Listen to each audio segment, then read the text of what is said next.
Les premiers rendez-vous sont souvent empreints d'excitation et d'anticipation, mais certains prennent une tournure sinistre avec des conséquences dévastatrices. Cette vidéo plonge dans 5 histoires choquantes de premiers rendez-vous qui se sont terminées par des tragédies inimaginables. Ces récits troublants révèlent à quelle vitesse les choses peuvent dégénérer, transformant une romance en horreur. Le 10 octobre 2008, à Edmonton, en Alberta, John Brian Johnny Altinger, âgé de 38 ans, disparaît. Apprécié de ses amis et de sa famille, Johnny était connu pour son tempérament réservé mais pour sa présence active en ligne. Passionné de technologie depuis toujours, il avait commencé avec un Commodore 64. Sous le pseudonyme Ultra Magnus, il avait tissé des liens avec une communauté soudée d'utilisateurs férus de technologie. En 2008, Johnny menait une vie stable, travaillant pour un fabricant d'équipements pétroliers, possédant une maison et entretenant des amitiés solides. Bien qu'introverti, il trouvait un sentiment d'appartenance dans les forums en ligne et les communautés de jeux vidéo. Cependant, ses interactions en ligne l'ont rapidement conduit à un danger bien plus grand qu'il ne pouvait l'imaginer. Début octobre 2008, Johnny est contacté par une personne se faisant passer pour une femme sur le site de rencontre Plenty of Fish. Il est invité à la rencontrer dans un garage au sud d'Edmonton. Enthousiaste à l'idée de faire une nouvelle rencontre, Johnny en parle à ses amis. Il ignore que la personne derrière ce profil n'est pas celle qu'elle prétend être et ce sera la dernière fois que ses amis auront de ses nouvelles. Le 10 octobre, Johnny arrive au garage comme prévu. Mais au lieu de rencontrer son date, il tombe sur Mark Twitchell, un aspirant réalisateur aux intentions sombres. Twitchell, obsédé par le personnage fictif Dexter Morgan de la série Dexter, avait planifié le meurtre de Johnny dans le cadre d'un fantasme macabre. La police découvrira plus tard un document intitulé « SK Confession » sur l'ordinateur de Twitchell, dans lequel il détaille son plan pour devenir un tueur en série dans la vraie vie. Il qualifie ce document comme une étape vers cette voie obscure. Lorsque Johnny ne se présente pas à des événements sociaux et ne répond plus aux appels après ce prétendu rendez-vous, ses amis s'inquiètent. Bientôt, ils reçoivent un étrange email de son compte affirmant qu'il a rencontré quelqu'un et qu'il part en voyage improvisé au Costa Rica. Ce message suscite des soupçons car Johnny était connu pour être un planificateur méticuleux et toujours en contact avec ses amis. Sentant que quelque chose ne va pas, ses amis décident de vérifier son appartement. À l'intérieur, ils trouvent de son passeport et d'autres affaires intactes, rien n'a été préparé pour un voyage. Alarmés, ils contactent la police. Une enquête est ouverte mais la localisation de Johnny reste inconnue pendant plusieurs jours. Alors que les policiers recueillent le plus d'informations, ils commencent à suspecter un acte criminel. Les enquêteurs découvrent rapidement que Mark Twitchell utilisait des plateformes de rencontres en ligne pour piéger des hommes, reproduisant des scènes de Dexter. Twitchell est arrêté le 31 octobre 2008, quelques semaines seulement après la disparition de Johnny. Au fur et à mesure que l'enquête progresse, des preuves macabres émergent, dépeignant un tableau horrifiant des derniers moments de Johnny. Twitchell avait tué Johnny, démembré son corps et tenté de se débarrasser des restes. Certains des restes de Johnny ont été retrouvés plus tard dans un égout pluvial au nord d'Edmonton. Le procès de Twitchell, qui commence en 2011, attire l'attention internationale. Des médias comme Deadline et 48 Heures couvrent cette affaire étrange et troublante. Pendant le procès, Twitchell affirme que les événements décrits dans son document SK Confession sont fictifs et que la mort de Johnny était un acte de légitime défense. Cependant, le jury ne le croit pas. Après seulement 5 heures de délibération, Twitchell est reconnu coupable de meurtre au premier degré. Il est condamné à la prison à vie sans possibilité de libération conditionnelle avant 25 ans.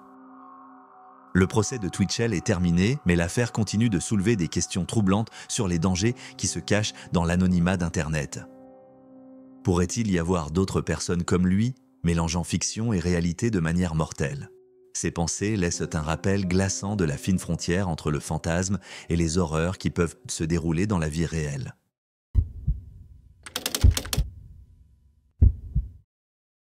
C'était la nuit du 6 décembre 2018 à Fort Lauderdale, en Floride. Jennifer Streetclair, une femme de 33 ans connue pour son amour des animaux et sa nature extravertie, avait un premier rendez-vous avec Miles McChesney, 34 ans, qu'elle avait rencontré sur Tinder.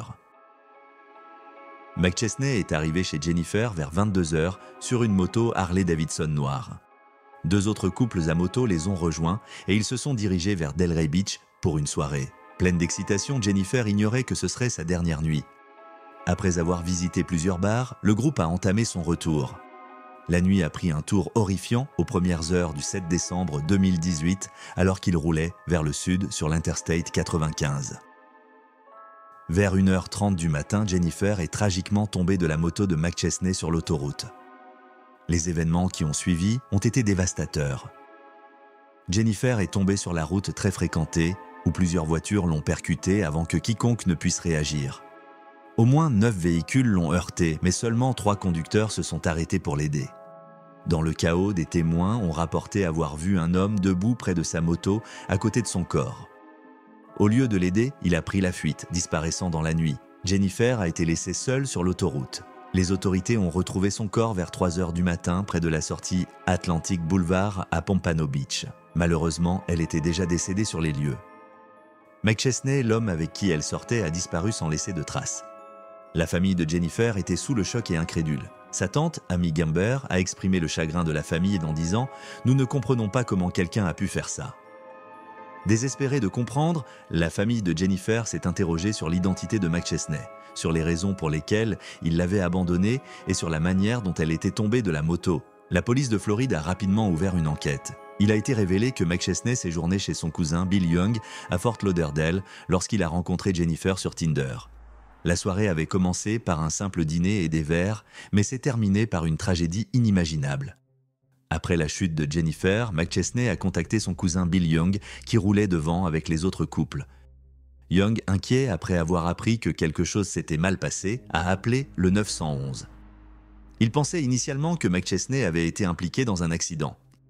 Ignorant l'ampleur réelle de l'incident, au moment où les autorités sont arrivées, McChesney avait disparu et le corps de Jennifer gisait sur la route. Les détails tragiques ont choqué le public alors que l'histoire se répandait dans les médias. La famille de Jennifer a lancé des appels émouvants pour obtenir des informations.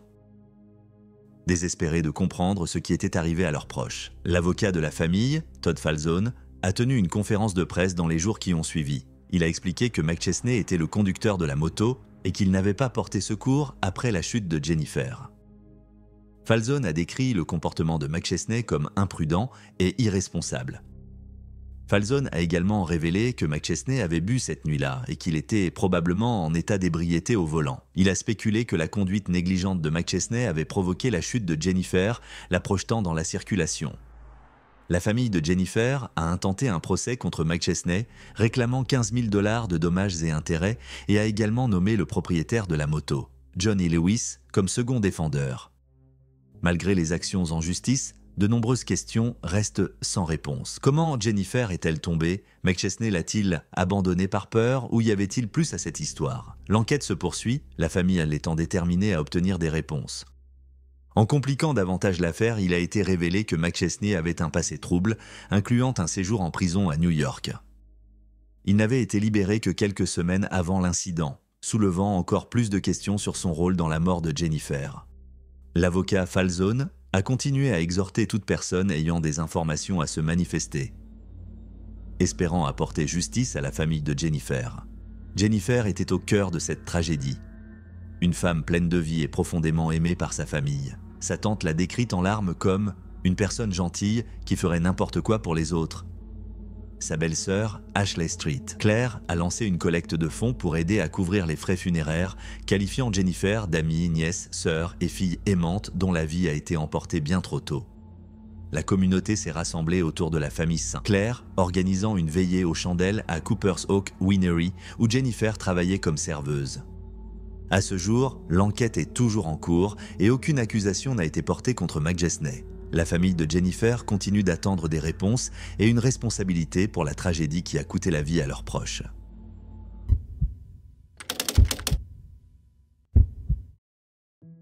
C'était le 1er avril 2024 à Milwaukee, dans le Wisconsin. Sad Robinson, 19 ans, se préparait avec impatience pour son premier rendez-vous avec Maxwell Anderson, 33 ans, un homme qu'elle avait récemment rencontré en ligne. Sad, une jeune femme brillante et joyeuse, travaillait à temps partiel chez Pizza Shuttle et espérait poursuivre une carrière dans la justice pénale. Mais cette nuit allait se transformer en quelque chose de bien plus tragique que quiconque aurait pu l'imaginer. Ce matin-là, Saad avait parlé avec enthousiasme de son rendez-vous à sa voisine et avait envoyé un message à Anderson pour lui dire qu'elle avait envie de fruits de mer. Ils avaient convenu de se rencontrer au Twisted Fisherman, un restaurant de fruits de mer où Anderson avait travaillé. Vêtu d'un jean déchiré bleu clair, d'un t-shirt blanc et d'une veste en duvet noir, Saad est parti pour son rendez-vous, inconsciente que ce serait son dernier. Des images de surveillance montrent Saad et Anderson se rencontrant au restaurant vers 17h20. Ils ont passé environ 1 heure à discuter et à boire un verre avant de partir ensemble à 18h24. Ce serait la dernière fois que Saad serait vue vivante, alors que la soirée semblait normale. Plus tard dans la nuit, Saad a envoyé un message Snap à un ami depuis un autre bar appelé Duke's on Water. Après cela, son téléphone est resté silencieux. Ses collègues se sont alarmés lorsque Saad ne s'est pas présenté à son travail chez Pizza Shuttle le lendemain. Elle était connue pour être fiable et son absence était inhabituelle.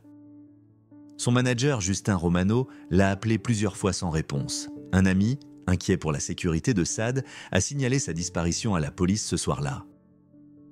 La mère de Saad et une amie proche ont utilisé une application de partage de localisation pour suivre son téléphone qui a indiqué sa dernière position connue à Warnimont Park aux premières heures du 2 avril. Le parc situé le long de la côte allait rapidement devenir un élément clé de l'enquête.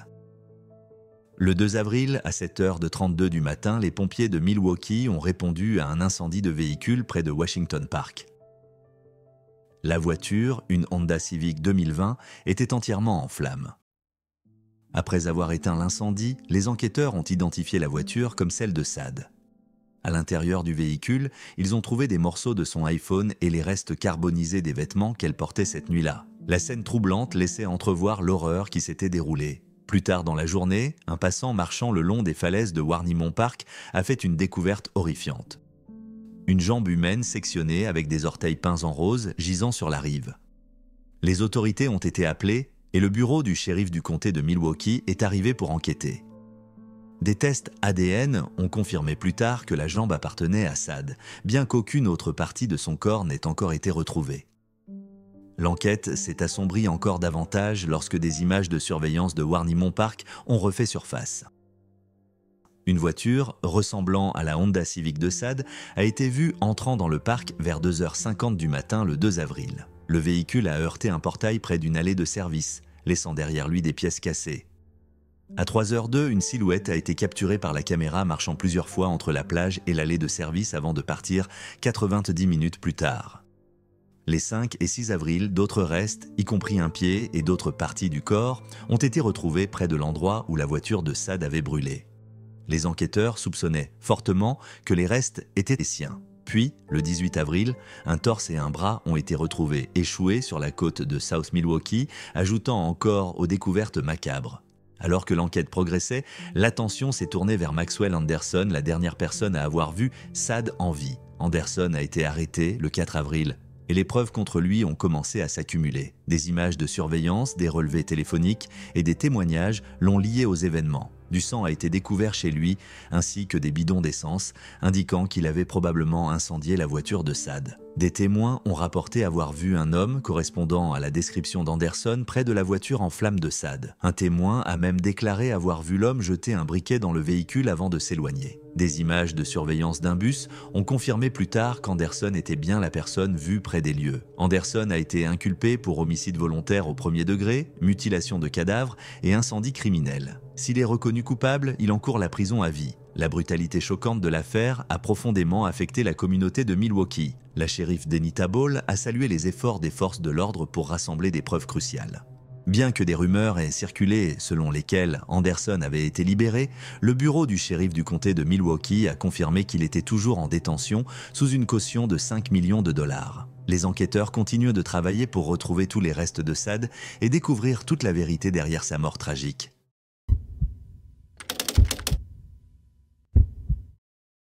C'était le 16 novembre 2012 à Saginaw Township, dans le Michigan.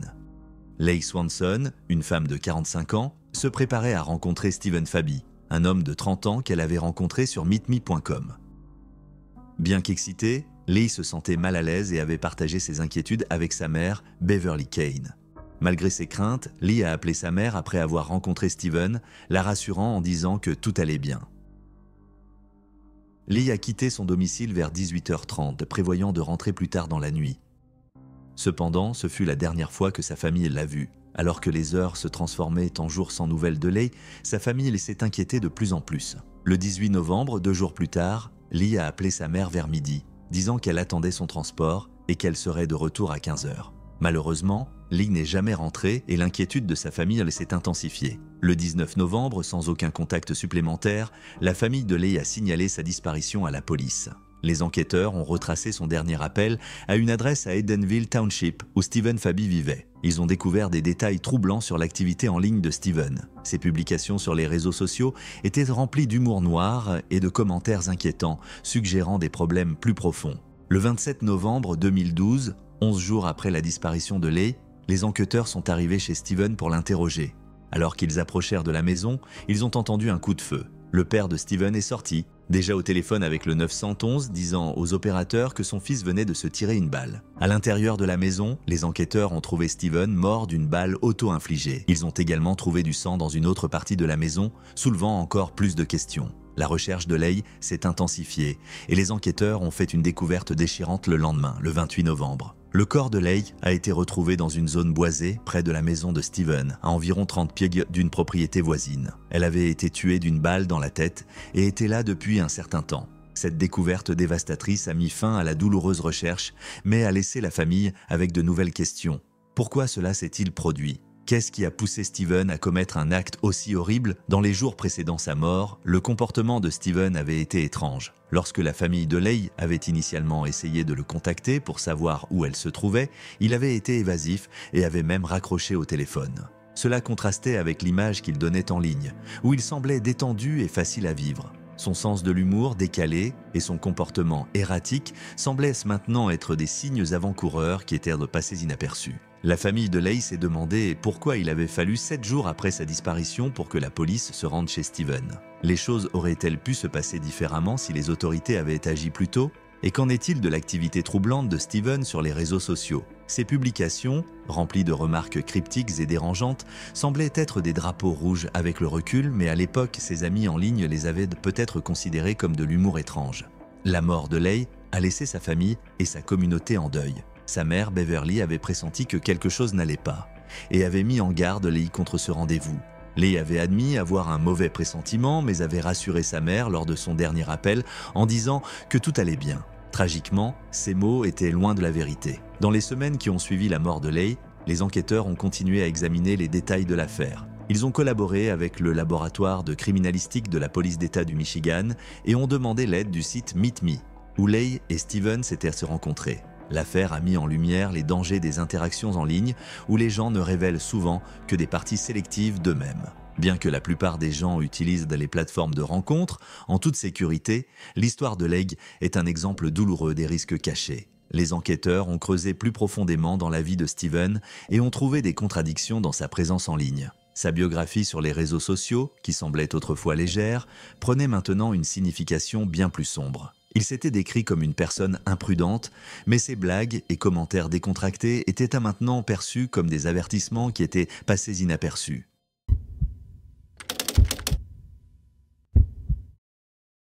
Par une froide nuit d'hiver, le 6 janvier 2024, peu après 23 heures, Morgan Algeri, un pilote expérimenté et instructeur de vol de 38 ans, était en rendez-vous avec Tiziana Tozzo, une mère de 45 ans. Ils s'étaient rencontrés environ un mois plus tôt via les réseaux sociaux et leur soirée avait commencé par un dîner à Capiago Intimiano, une petite ville dans la campagne italienne. Après le dîner, ils avaient décidé de se rendre au lac de Como, une destination réputée pour sa beauté pittoresque et prisée des couples. Cependant, la soirée romantique allait prendre un tour tragique. Morgan avait garé son SUV Mercedes GLS près de la Villa Geno, à proximité du lac. Des témoins ont vu le couple discuter et rire, tout semblait parfaitement normal. Puis, soudainement et sans avertissement, le SUV a bondi en avant. Il a percuté un banc en pierre et brisé la rambarde de protection près du lac avant de plonger dans les eaux sombres et glacées du lac de Como. Au début, il y a eu un silence alors que la voiture disparaissait sous l'eau, à 20 mètres de profondeur. Les témoins étaient sous le choc, incapables de réagir à la tragédie soudaine. Lorsque les services d'urgence sont arrivés, il n'y avait aucun signe de Morgan ou de Tiziana. En tant que plongeur expérimenté, Morgan a probablement essayé de suivre les procédures d'urgence.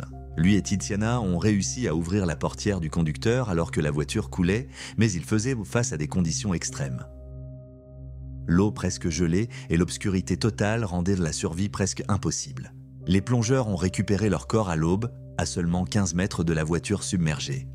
Malgré leurs efforts, Morgan et Tiziana s'étaient noyés. Les enquêteurs sont arrivés peu après pour examiner les lieux. Alors que le SUV était retiré du lac, des questions ont surgi sur la manière dont la voiture avait accéléré si soudainement.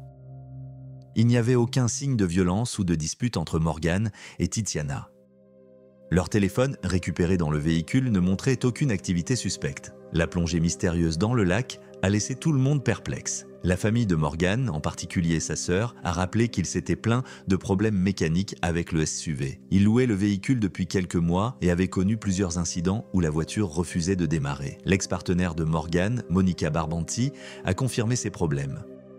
Il lui avait dit que la voiture refusait de démarrer mais finissait par s'allumer, ce qui le laissait mal à l'aise. Cela a conduit la police à envisager qu'une défaillance mécanique ait pu provoquer l'accélération indépendante de la voiture.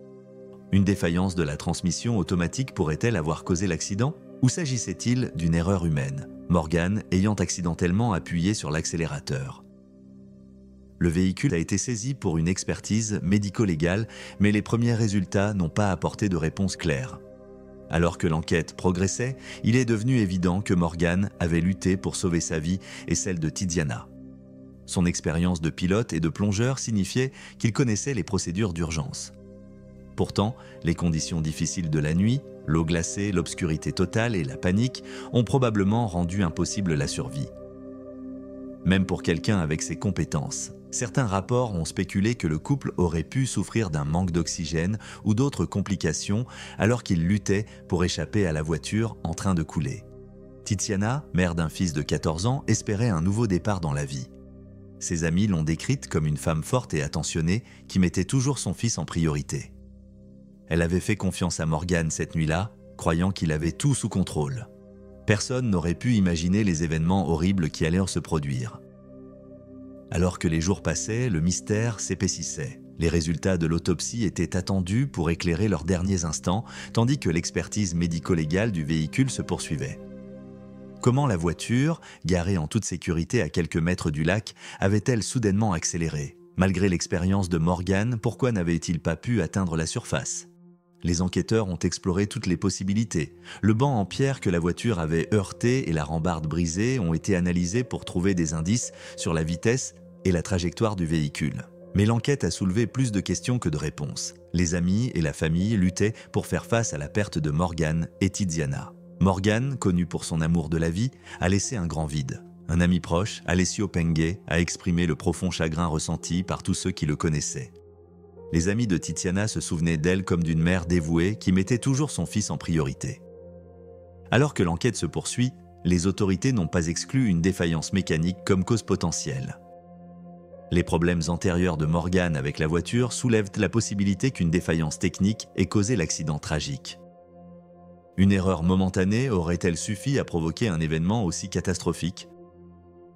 Pour l'instant, les réponses restent insaisissables.